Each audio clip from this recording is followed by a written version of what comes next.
lainnya adalah bid'ah hasanah. Tapi kalau perbuatan itu bercanggah dengan Quran, bercanggah dengan hadis, bercanggah dengan ijma', bercanggah dengan qiyas, bercanggah dengan pendapat ulama, maka perbuatan itu namanya bid'ah mazmumah. Nama lainnya adalah bid'ah dhalalah. Terus bagaimana cara membezakannya? Fama wafaqa sunnata fahuwa mahmud. Kalau perbuatan itu bersesuaian dengan sunnah maka dia bid'ah mahmudah, bid'ah hasanah. Wa ma khalafaha fahuwa mazmum. Kalau perbuatan itu bercanggah ikhtilaf dengan sunnah maka itu namanya bid'ah mazmumah atau bid'ah tercela atau bid'ah dhalalah, bid'ah sesat. Next. Maulid. Yang membid'ahkan maulid itu kecil aja, sikit aja yang membid'ahkan maulid. Beberapa orang ulama Saudi Arabia itu pun yang sekarang-sekarang.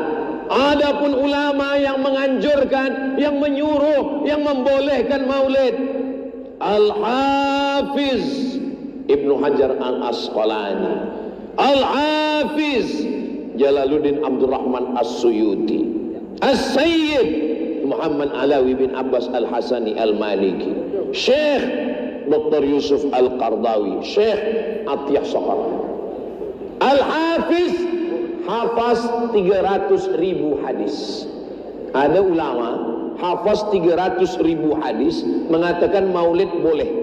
Ada ustaz hafaz hadis 3 kalau laptopnya hidup. Al-ilmu fil laptop. Kalau mati laptop hilang hadisnya. Tuan-puan ikut imam yang hafaz 300.000 hadis atau al-ilmu fil laptop? Kalau saya ikut Al-Hafiz Ibnu Hajar Al-Asqalani, Al-Hafiz Jalaluddin As-Suyuti, Al-Imam, Al-Hujjah, Al-Alim, Al-Allamah, Al-Muhaqqiqul Fahamah, Sayyid Muhammad Alawi bin Abbas Al-Hasani Al-Maliki. Next. Isu yang kedua. Udah habis 45 menit, baru satu. Berapa yang dibahas nih Ustaz? Itu maka saya katakan tadi masih banyak. Tidak boleh buat maulid karena maulid itu dibuat-buat oleh Syiah Fatimiyah. Syiah Fatimiyah ini sesat. Syiah Fatimiyah ini kafir. Macam mana membantahnya? Next. Yang pertama membuat maulid namanya Al-Malik Al-Muzaffar Abu Sa'id Kokburi Ibnu Zainuddin Ali Ibnu Baktakin, meninggal 630 Hijrah. Dia bukan ulama Syiah, dia adalah sultan, orang yang berkuasa dari kalangan Ahlus Sunnah wal Jamaah. Dari mana Ustaz Somad dapat ini? Dari kitab Al-Hawi lil Fatawi Imam Jalaluddin Abdurrahman As-Suyuti. Okey, kita tengok macam mana dia. Dia orang baik apa orang jahat? Next. Dia seorang raja yang pemberani. Dia seorang yang smart. Smart, bukan somad.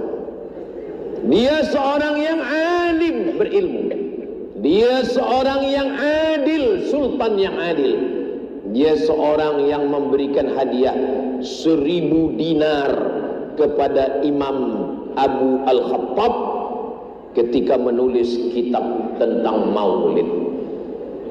Siapa yang mengatakan begini? Imam Ibnu Katsir. Saya anjurkan masjid cantik besar, Masjid An-Nur Sibu ini, kalau baca tafsir, bacalah tafsir Ibnu Katsir. Elok. Imam Ibnu Katsir memuji orang yang membuat maulid pertama kali. Apa kata Imam Ibnu Jauzi? Dia adalah orang yang alim, raja yang saleh dari golongan Ahlus Sunnah wal Jamaah. Fitnah yang mengatakan bahwa yang pertama kali buat maulid adalah Syiah Fatimiyah. Next. Tidak boleh buat maulid karena isinya maksiat. Okey, kita tengok apa isi maulid. Isi Isi maulid pertama baca Quran. Kalau buat maulid baca Quran. A'udzubillahi minasyaitonir rajim. Bismillahirrahmanirrahim. Laqad ja'akum rasulun min anfusikum azizun 'alaihi ma 'anittum harisun 'alaikum bil mu'minina raufur rahim. Ini acara malam ni, program malam ni ada baca Quran tadi? Tak ada baca Quran? Dah masuk. Ayat-ayat yang saya baca ni baca Quran. Seelok-eloknya kalau buat maulid ada satu baca Quran. Membaca Quran itu lelaki. Banyak juga dalam program maulid yang membaca Quran perempuan. Lipstiknya 2 inci. Orang bukan dengar suara, tengok dia. 2 biji mata. Balik ke rumah ditanya sama bininya, apa dia baca tadi bang? Entah. Di dalam maulid ada baca riwayat Nabi.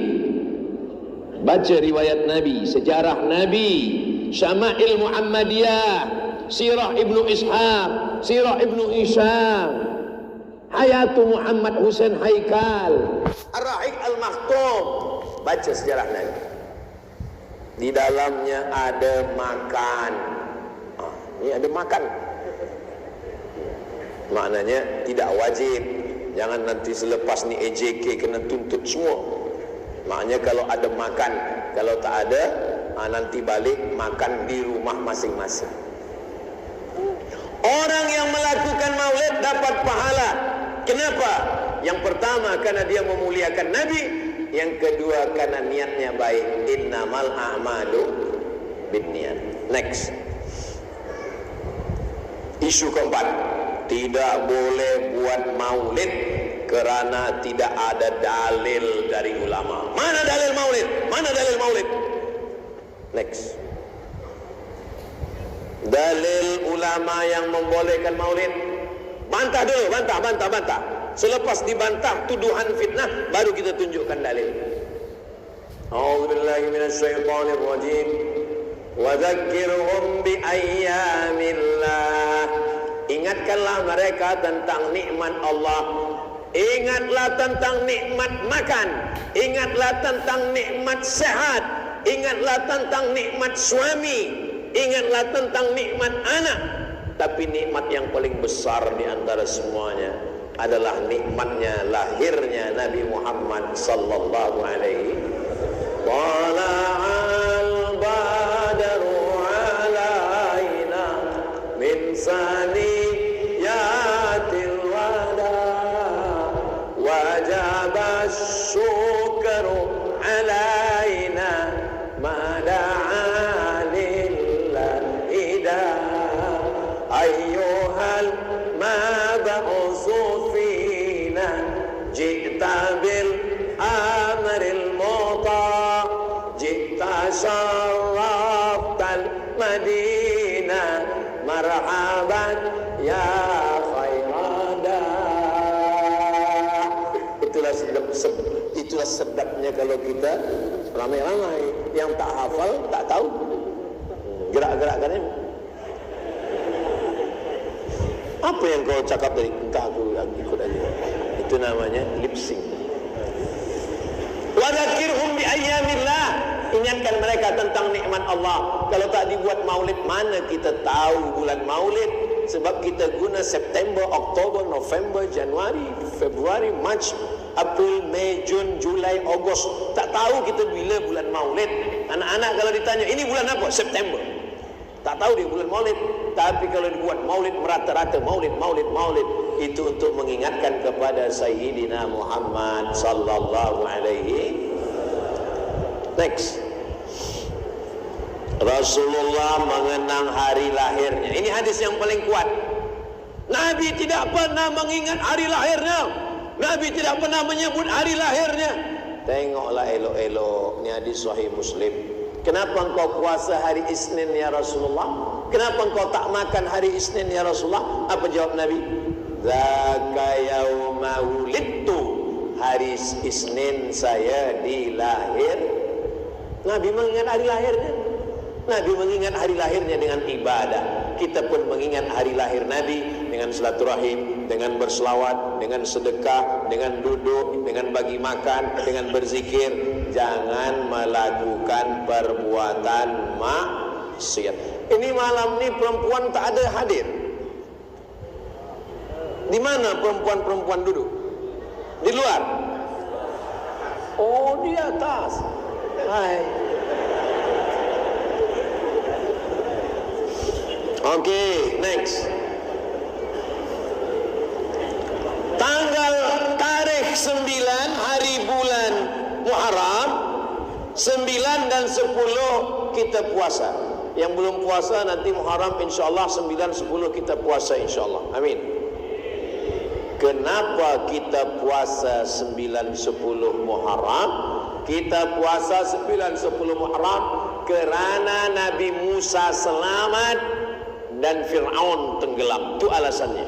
Kenapa awak puasa Asyura 9-10 Muharram? Kerana Nabi Musa selamat dan Fir'aun tenggelam. Kalau selamatnya Nabi Musa kita syukuri tiap tahun, kenapa selamatnya lahirnya Nabi Muhammad tak kita syukuri tiap tahun? Oh, ini Abdul Somad saja membuat-buat dalil ni. Ini dalil buatan Abdul Somad. Ini bukan saya. Saya tak ada satu pun dari kepala saya. Ini semua yang saya tulis ini bukan dari kepala saya. Ini saya tengok dari kitab-kitab. Ini yang mengatakan ini adalah Imam Al-Hafiz Ibnu Hajar Al-Asqalani yang ditulis oleh Imam Jalaluddin As-Suyuti dalam kitab Al-Hawi lil Fatawi. Kalau selamatnya Nabi Musa dari kejaran Fir'aun disyukuri tiap tahun, ada yang lebih besar lagi. Lahirnya Nabi Muhammad sallallahu alaihi